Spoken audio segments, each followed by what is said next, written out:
มื้อย่อเช้าก็บ่ได้มาซ้ำหากมามื้อนี้ปอดโธ่ได้เดือนแล้วเนาะ3 อาทิตย์1ห้องนอนละ2อยู่นี่อยู่ไสแน่หนึ่งตามที่น้องเล่าดาวไว้คิดไว้ห้องนอนอยู่นี่หนึ่งแต่ที่2อยู่พุ่นอันนั้นคิดไว้ห้องน้ำได้ปะเนี่ยอยู่นอกบ่นี่ทางหลังนั่นแหละบ่ทางหลังกับทางข้างไกลแล้วเนาะเดือนนี้เนาะมีเปอร์เซ็นต์แล้วมีเปอร์เซ็นต์น้อยหนึงแหละบ่น้อยแล้วนี่ได้แล้ว10%กินฮอดแล้วก็บ่ไปหาเลยฮะนะ สิไปหาแต่ว่าก็คือ กินฮอดแล้วกินฮอดแล้วคือบ่ไปหา ก็เห็นนั่นแหละยุ่งอยู่ ยุ่งแข่งกันแล้วหลายกำหนดนี่ได้สิแล้วก่อนมองนี่มันว่าอ้ายเฮ็ดมองผู้ใดแม่นบ่โทนบ่นนี่แข่งกันผู้ใดสิแล้วก่อนพี่น้องเนาะอ่ะ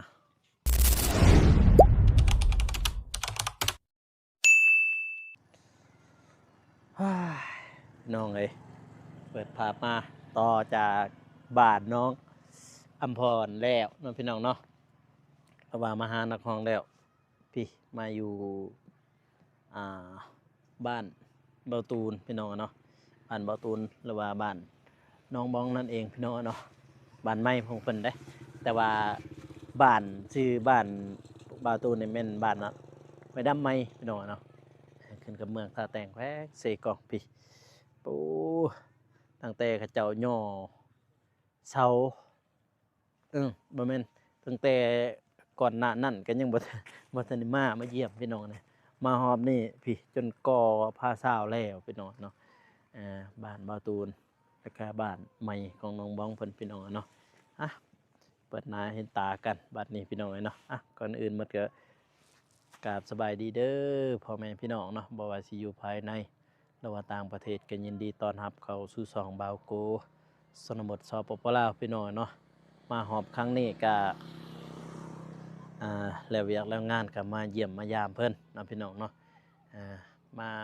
ทีแรกก็มาเยี่ยมเบานุ่งมาซอยเพิ่นแหละบ่มาเยี่ยมเนาะมาซอยแล้วก็ต่อไปก็แม่นผู้อยู่เฮือนน้องอำพรหรือว่าห้องเสียงดีห้องพี่น้องเนาะมาโตที่3ก็มาหาเบาตูนมาเบิ่งมาอัปเดตนะพี่น้องเนาะเพราะว่าก็หลายวันเด้ที่บ่ได้มาถ่ายคลิปพี่น้องแล้วก็บ่ได้มาเบิ่งทางนี้ทางเฮือนเพิ่นพี่น้องนะปะโตจนย่อเสาเรียบร้อยพี่น้องเอ้ย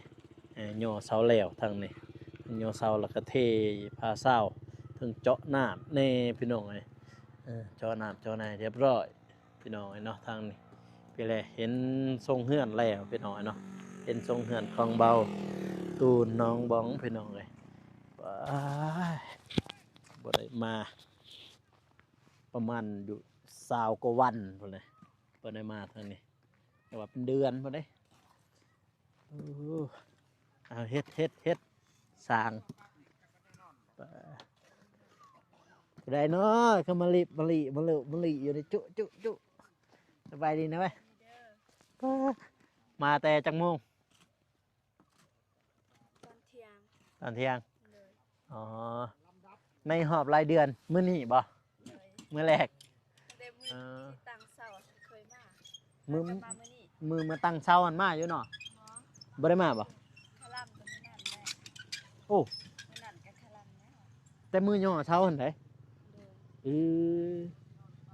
มือย่อเช้าก็บ่ได้มาซ้ำหากมามื้อนี้ปอดโธ่ได้เดือนแล้วเนาะ3 อาทิตย์เป็นเดือนหมดแหละ3 เดือนนะได้ไปงามแล้วบ่บัดนี้เห็นทรงเห็นหยังเลยเนาะเก่าจากห้อง2 ห้องอยู่ใส่แล้วห้องนอนมันกะว่าตามที่น้องเบิ่งห้องนอนกับประมาณนี้อยู่บ้องเขาอยู่นี่บ่มองนี่1 ห้องนอนละ2อยู่นี่อยู่ใส่แน่หนึ่งตามที่น้องเล่าดาวไว้คิดไว้ ห้องนอนอยู่นี่อันหนึงแต่ที่สองอยู่พุ่นอันนั้นคิดไว้ห้องน้ำได้ปะเนี่ยอยู่นอกบ่ ห้องน้ำต้องไปใส่ นี่ทางหลังนั่นแหละบ่ทางหลังกับทางข้างเรือนครัวได้ปะเนี่ย ยัง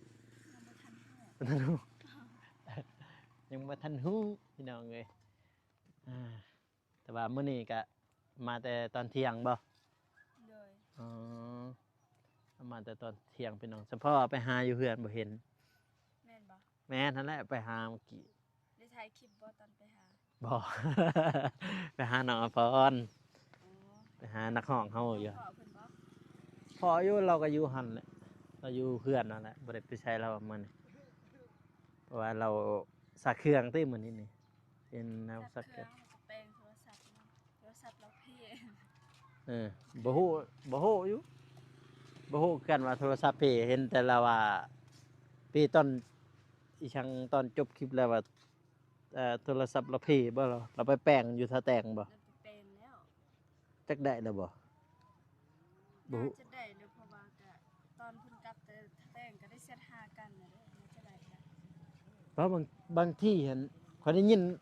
แต่ตอนเขาเว้ากันข้อยสิเมื่อแล้ว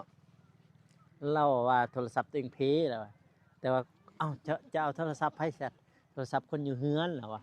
จักอายจักเอื้อนำบ่จักแล้วเข้าเฟซอยู่หั่นเนาะแล้วว่ะแต่จักสิได้แล้วบ่โทรศัพท์เรายังบ่ทัน คืนนี้กำลังเซตหากันพอดีโทรบ่แม่นเซตทางเซตแล้วก็ทางโทรน้ำเลยแหละข้างซ้ายหนู พอดีโทรมันข้างแล้วก็นอนวางซ้ายแล้วน้องก็เซตหาเพิ่นเน็ตเบิดบ่หรือว่าจะได้เพิ่นก็ไปเคาะประตูดึกแล้ว เออ บ้านย่างตอนดึกเพิ่นมาโทรศัพท์เทแล้ว โทรศัพท์เพ โดย เอ้ย น้องก็เลยว่าซิมโทรวางสาย บ่ฮู้ดอกข้อยก็แชทไปเมื่อกี้นี่แม่นมื้อวานเนี่ยเขาแชทเดียวเขาไปใช้มื้อนี้นี่เราบ่ได้ตอบมื้อวานน่ะเพราะว่าที่มามื้อนี้เราจึงตอบเฮ้ยไกลแล้วเนาะเดือนนี้เนาะมีเปอร์เซ็นต์แล้ว มีเปอร์เซ็นต์น้อยหนึงแหละบ่น้อยแล้วนี่ได้แล้ว10%เฮ้ยพี่น้องเอ้ยเดี๋ยวสิ เติบ เข้าไปหาบ่าวตูนก่อน เลย นี่ใช่เนาะผู้บ่าวนี่เฮ้ยเจะคล้าของเพื่อนนี่เห็นยังแน่แล้วฮะ เห็นได้กำลังกลัวฟ้าสาวอยู่ไปอยู่ใส่มา ฮะ ไปอยู่ใส่มา อยู่เฮือน หากระเห็นนี่ อยู่เฮือนลูกก็ขึ้น เยี่ยมยามหมู่คู่เนาะ มาแล้วโอ้เครียดบ่อุ้ย ได้ขายกาแฟ ฮะ ได้ขายกาแฟ มาทันนี่คายนะ ยังเฟมันลงช่วงนี้ กาแฟลง อืมราคา เป็นว่ากาแฟลงจะทำมันลงมาจะใช้อะไร ราคามันลงช่วงนี้นี่ สี่กระทามห้าลายอยู่เบาตูนกินฮอตเบาโกเด้ไป กิน ใส่ ฮอดกินฮอดแล้วก็บ่ไปหาเลยฮะนะ สิไปหาแต่ว่าก็ ฮะ คือ กินฮอดแล้ว เห็นแล้ว กินฮอดแล้วคือบ่ไปหา ก็เห็นนั่นแหละยังยุ่งอยู่ ยุ่งอยู่ว่าเด้อ ที่นะ อันว่า อันนี้ ยุ่งอยู่เนาะ เลย โหอีเต้คืออันนั้นเอ้ยบ่ฮู้เต้แม่นบ่ฮู้เอื้อน เลยโอ้โหอะไรยังมาโผล่อยู่ไส บ่ฮู้แล้วโทรหาสิบอกดอก อีหลีบ่ ไอ้ลีหั่นแหละ จะได้ไปจัง ไปโถจักมืออะไรนี่ลงมือนี่ทางมันลงมือ เริ่มมาลงมืออีก2 มื้อกับมือนี่ สองมือกับมื้อนี้เอาตอนนั้นพักบ่ พักกันเฮ็ดให้น้องเดิมเด้อตอนนั้นเด้อ โอ้แล้วเพื่อนน้องเดิมแล้วหรือบ่เพิ่นครัวล่ะหั่น เรียบร้อย เรียบร้อยอือฮึ น้องเดิมมันจะใส่งานเลย คอยกับพุ่นแหละตั้งแต่มากพุ่นแหละ เข้าใจมากบ่ เออ มีผลงานอยู่บ่โผล่ มีเด้อเฮ้ย บ่ได้มีหยังเลย อ้าวบ่มี น้ ซั่ อง น เดิมชุดนี้ บ่มีซั่นบ่ มันจะไปเบกหลังคาสังกะสี ตอนไหน ตอนบ่ฝนไปซื้อสังกะสี โอ้ก็พุ่นแหละแต่มากพุ่นแหละมาก ไปมากบ่ มากับทีมงานนั่นแหละมื้อนั้นหั่นมาเงินครัวเก่าแล้วหั่นแล้วมากก็ไปอีกบ่เทื่อนึงเฮ็ดเข้าไปบ่ตามที่จื้อได้ เอามันนี่นอนนี่บ่ไอ้แดงนอนนี่บ่ บ่ ไอ้แดงบ่ เออ เป็นกษัตริย์นอนอยู่นี่แหละนอนอยู่พุ่นอยู่ไกลเฮือนเบานุ่ง พี่น้องเราบ่ยัน แมนพี่น้องของไอตุ้ย อันนี้มันไอตุ้ยอยู่บ้านหนองบัวไซฮู้อยู่ที่ไผเจ้าถิ่นอยู่หั่น ก็พี่น้องข่อย แม่นบ่ เอ้ย เออไอฮักของโซนะ ไอ้หัก โซนะ ไอ้หักน้องสนะน้องหนะน้องหนะ น้องนะได้เห็นก็ส่งกำลังใจให้ไอฮักในเด้อเพื่อนนี่ มาแต่มันเก็บเอาเลยนะ จะน้อย บอก จะน้อยสิมาเนี่ยเรามาอยู่แล้วถ้าบ่เตียงมาเนี่ย มากออยู่นี่นะกอเซฟพื้นอยู่นี่นะประตูนี่มัน ก็ติดพูนเลย มีปืนเลย เซ็ตบาทนี่ บ่เอาผ้ามือใส่ก็บ่เอาผ้ามือชนะนะไปแปะใส่บอลไหนบอลหนึ่งหั่นนะ พอได้พอได้เห็นพอได้กินหอดจังหน่อยโอ้ยสองมือกับมือนี่เริ่มกอขายบนระเบิดกาแฟโลเท่าไรอยู่บ้านนี่ ตะกี้เนี่ยโล บอกว่าตะกี้นะเอาเดือนนี้นะ เนี่ยบ่ฮู้เดี๋ยวนี้เพราะว่าข่อยบ่มีกาแฟนะแต่ว่ากันตะกี้ตอนมูมาซื้อก็ประมาณโล กาแฟอันนั้นนะ 17เนอะ ฮะ 117 จับโจรได้เขาใส่แล้วบอกขาด ใส่เลยเด้ใส่แล้ว เก่งเลยบ่โกจับโจรได้ ฮะ เลย จับโจรได้เฉย โอ้ยพอแล้วที่ไหลอยู่ทำนั้นคอยพูดยังอยู่บ้านบ่มีคุณมือมือนั่นหันพูดได้แล้วโทรว่ามาตี้ว่าจับได้แล้วคนรักกาแฟคอยบันเลยแต่นานพูดได้ฮอดพุ่นประมาณ7 โมงนี่แหละบอกกันอยู่หันมักดนนึงนี่ คนทางใดล่ะผู้ที่รักครับ โอ้ยใกล้ๆเฮือนนั่นแหละ ติดกับเพื่อนเอื้อยขอนเมียเพิ่นมาลินอยู่จนละเทือนกับอยู่เฮือนเอื้อยขอน มีลูกมีเมียเลย ก็มีนะเฮ้ยเราอันพูนเราว่าคนนอกเวียงน้องยังพุ่นน่ะวันนี้หันเรามาเอาเมียอยู่หันก็หลายปีแล้วเรามาเอาอย่างนั้นลูกก็จะว่าจนใหญ่เลย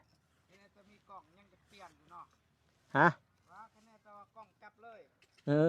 ขนาดยังว่าจะเปลี่ยนโอ้กำลังเข้ามาทำตัวเบ็ดจักเทือหาเทือ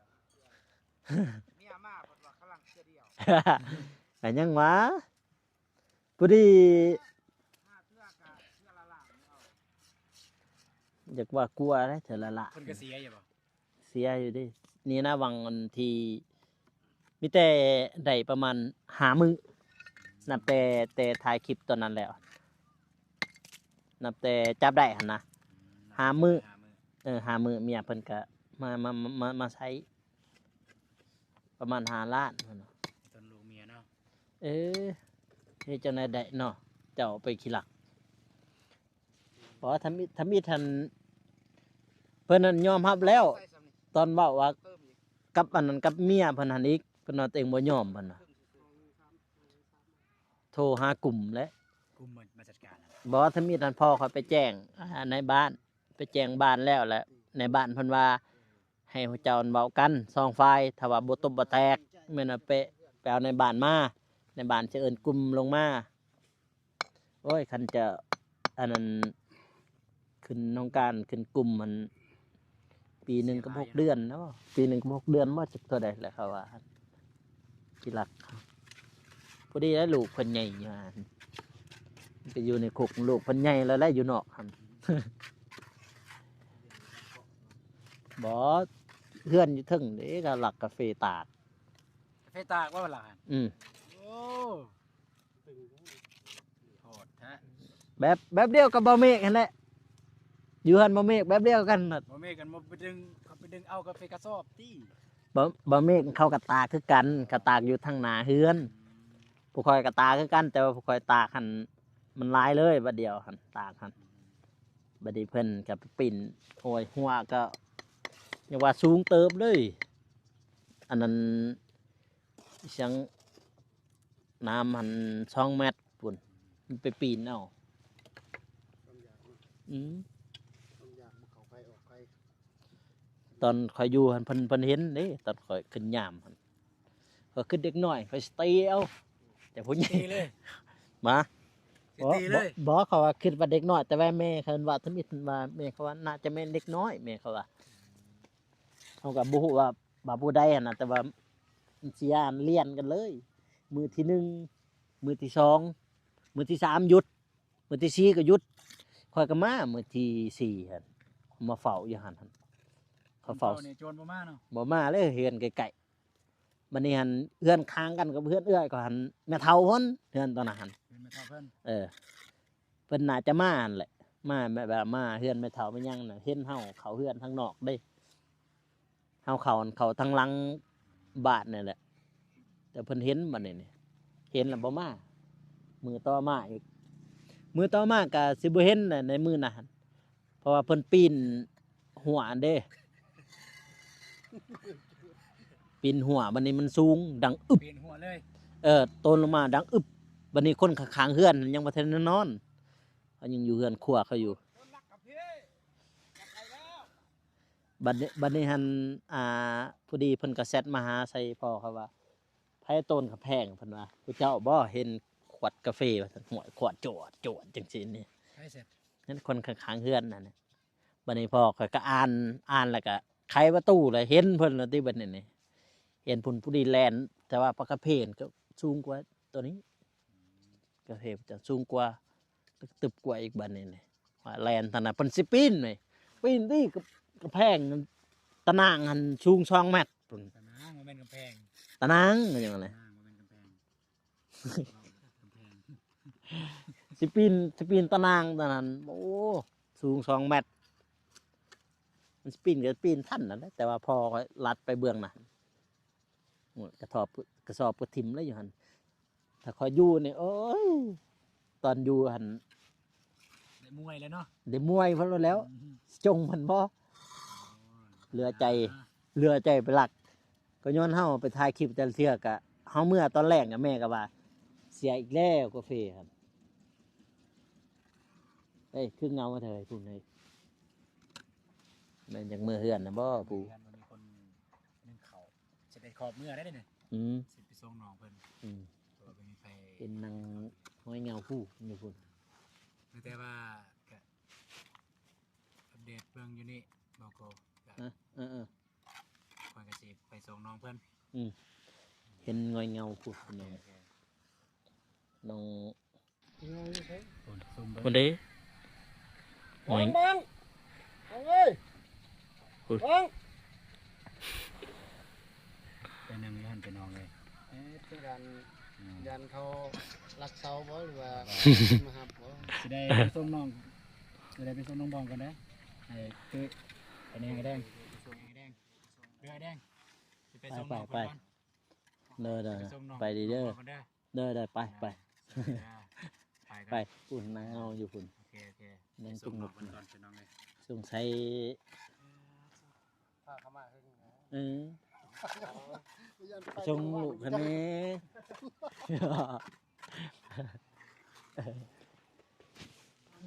ลูกมีพ่อมีแม่ได้ อืม ก็ทุกทีที่ส่งเพื่อนไปส่งที่อื่นบ่ได้เด้ เอิญกับบอกขานเอิญกับบอกขานนะบ่เนี่ยสิก็เขาใส่นี่จะบุคำบ่จะโมงนั่นนี่ มันเบิดสิกลับมากินมันบ่ไปตัดเหี้ย อืม ทำแล้วมันเวียนหัว มันนี่แอดตุ้ยกับมือหุ่นบ่ นอนน้ำเมื่อกี้นี่เด้ อ๋อ อาหารเมื่อกี้ร้านแคมอาหารเปิดใหม่มันบอกนั่นนั่น อืมข้างๆหันบ่อยู่โค้งหัน ล้างแย่งเด้แปลงรถนี่ โอ้กี่ใช่วะ กิซ้อนนะกิบุญจอนนะ อยู่นี่ซั่นบ่เอาแล้วเรือนอยู่นี่ก็มี นี่เห็ดหานนี้ลังแย่งนี่หานใหม่เลย เอาแล้วนอนนี่บ่ แม่น โอ้ ให้ไปนอนน้ำ บัดเมียล่ะนอนพุ่นบ่ แม่นนอนบ้านนอนที่ซ่า โอ้เพราะว่าไปตอนนั้น ไปทางนั้นคือบ่เห็นพวกเราบ่อยู่โอ้อ่ะแล้วแป้งรถบ่มันนี่ ตามตลาดรถนี่ เออในเฮียนชอบแป้งบ่เลยนั่นอีหยังกันน่ะ หมอเราเอาคนมาแต่งอันนี้หมออีสังคำจันทร์ โอ้อันนั้นแป้งคักเด้รถตอกรถอันนั้นละแป้งเด้ตะกี้เราอยู่หันเจกงหันได้อยู่ถึงหันเด้บิดเดือนลุงหั่นตะกี้มีแต่เหล้าแล้วผู้นั้นหันและแป้งรถตอกแบบอีสังหันประกงหันอยู่เคือนถึงหันแต่นี่เดี๋ยวนี้ละใหญ่ไปพูนหัวเซ่เพิ่นเห็นอันนี้หาดปูนฮะตัวใดอ๋อสิเท่มืออื่นบ่นี่บุดอก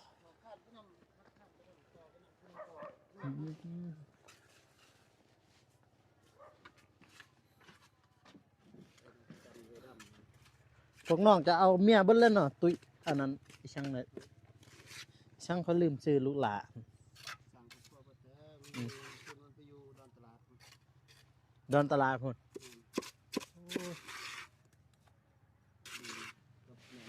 ให้เอาพวงมังลังนี่ มาแดงเอามี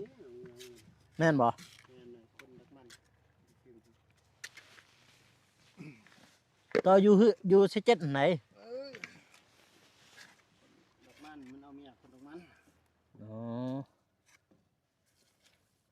ตอนนั้นคือมันอยู่ดึกจึงพุ่น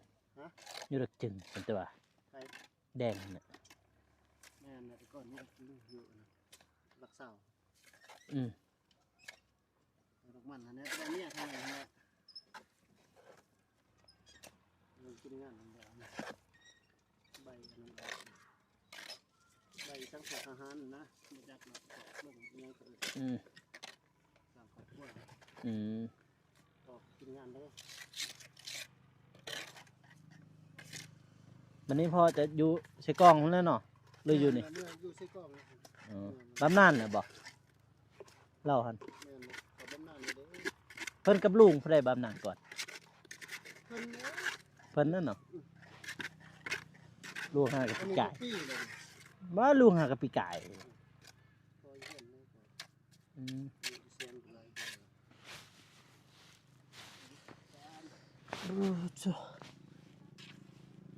แต่สิเต็มเนาะ นี่ได้สิตักเป็นเลยเว้ย ทอกอันนี้ปลาคำแล้วไม่ต้องเลยบ่มิกนี่ลงคลิปจังหวัดไซเลยได้บ่มิกนี่แล้วเราบ่ได้ลงคลิปลงเคือบพอดีเบิดนะปุ่นเนาะดี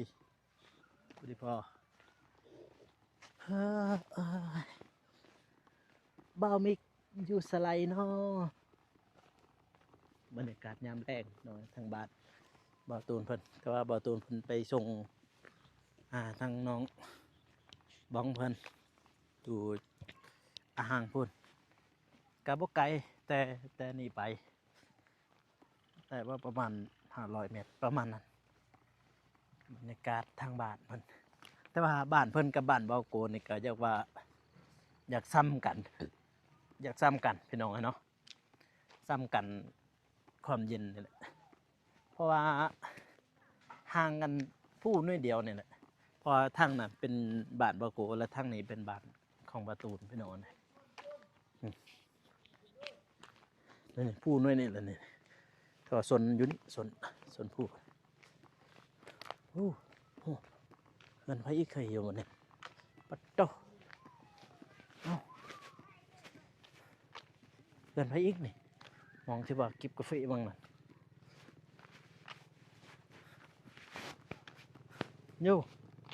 เอาโทปริมาโดนเงินไพ่อีกนี่เงินไพ่อยู่นี่ฮะอ๋อของไอ้ตูนอ๋อโซ่ว่าตูนเฮ็ดอยู่หันไอเฮ็ดอยู่นี้อ๋อ ป้าโถตัวนี้บ่บูโถแข่งกันแล้วหลายคนหน่อยนี่ได้สิแล้วก่อนอืมมองนี่แมันว่าอ้ายเฮ็ดมองผู้ใดแม่นบ่ตูนหมดนี่แข่งกันผู้ใดสิแล้วก่อนพี่น้องเนาะอ่ะบัดนี้ทางบ่าวโกก็เองก็บ่มีหยังนํพี่น้องเนาะก็ขออวยพรให้ผู้ใหญ่ทุกท่านผู้เพิ่นเบิ่งอยู่นี่เนาะให้อยู่ดีมีแฮงความเจ็บอยู่แสดงความใครอยู่สมีให้เจ้าหังจะมีจะร่ำจะรวยเฮงปังๆตลอดศาสตร์ตลอดปีอย่าเจ็บอย่าจนพร้อมครอบพร้อมครัว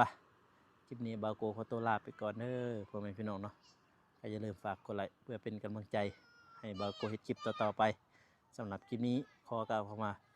สบายดีพี่น้องเอ้ยแล้วเจอกัน EP หน้าเนาะพี่น้องเนาะบ๊ายบาย